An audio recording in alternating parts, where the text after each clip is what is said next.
Are you getting ready for the Reading Specialist Exam? That's exam code 5302.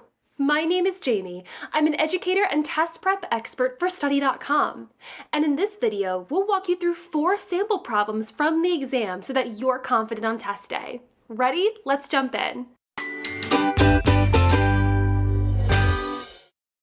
All right, let's take a look at the first problem. In which of the following ways are cultural factors most likely to influence a child's literacy development? Cultural factors can determine the pace at which a child learns to read. Your culture doesn't really impact how fast you can learn to read, so that's probably not our correct answer. Cultural factors can determine the type of books a child prefers to read. Now, this statement is probably true. However, we're talking about literacy development, and this doesn't really have to do with development, so that's not our answer either.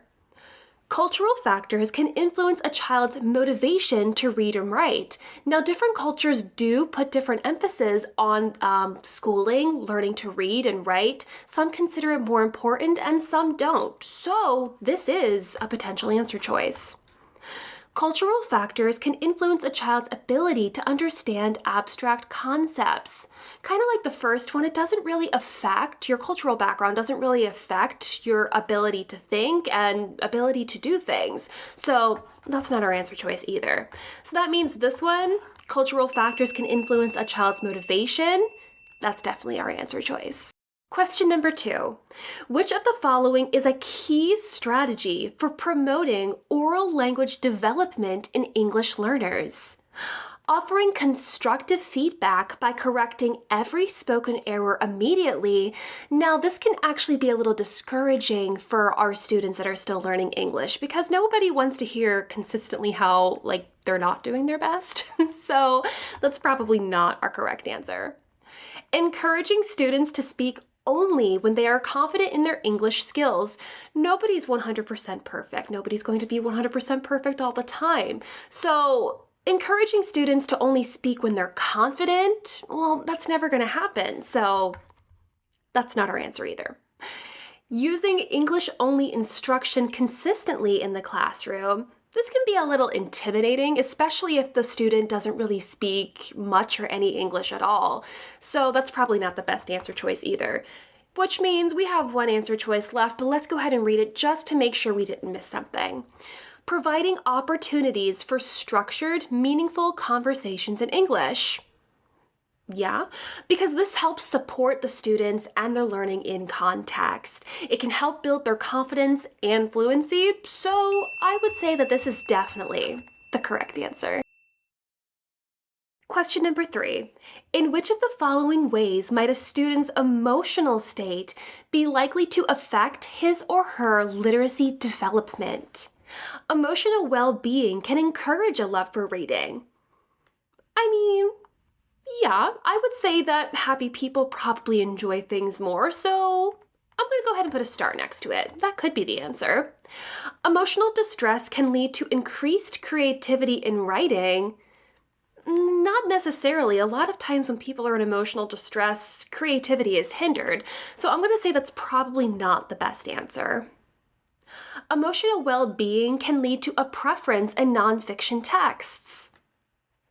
Doesn't really seem like it makes too much sense. I'm gonna go ahead and cross that one out too. Emotional distress can hinder focus and comprehension. Now, this one is definitely true. I feel like a lot of us, when we're stressed out, it's hard for us to really understand new concepts. Now, we have 2 pretty decent answer choices, so let's go ahead and break it down. So the first one being emotional well-being can encourage a love for reading. And our other one, emotional distress can hinder focus and comprehension. Now remember, we're talking about literacy development. So when we have 2 possible answer choices that make sense, we have to think about which one is the best possible answer choice.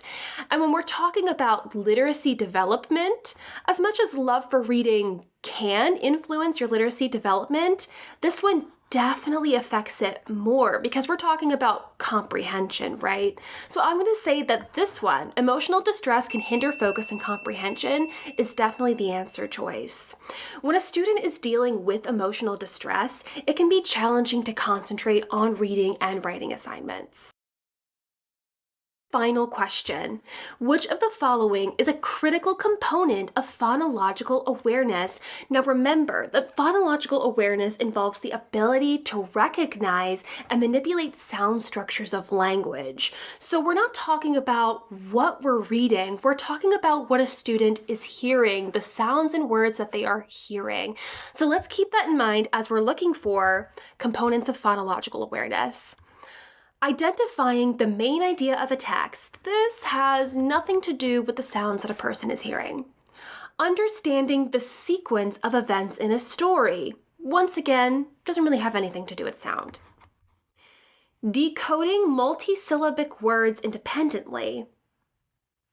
Decoding multisyllabic words independently. I mean, syllables, that's when we clap, like multisyllabic. I guess you could say that's kind of having to do with sound, so maybe that's our answer choice. Recognizing the difference between sounds in words. Now this one, it's a little bit more explicit. I would say that recognizing the difference between sounds and words definitely has more to do with phonological awareness than decoding multisyllabic words. I hope this was helpful.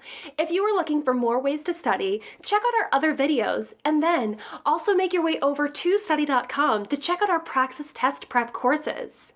As a study.com member, you'll get full access to hundreds of practice problems just like the ones I walked you through, plus targeted instruction for any topics that you are still struggling with, as well as test strategies to help you maximize your score on test day. Finally, we want to hear from you.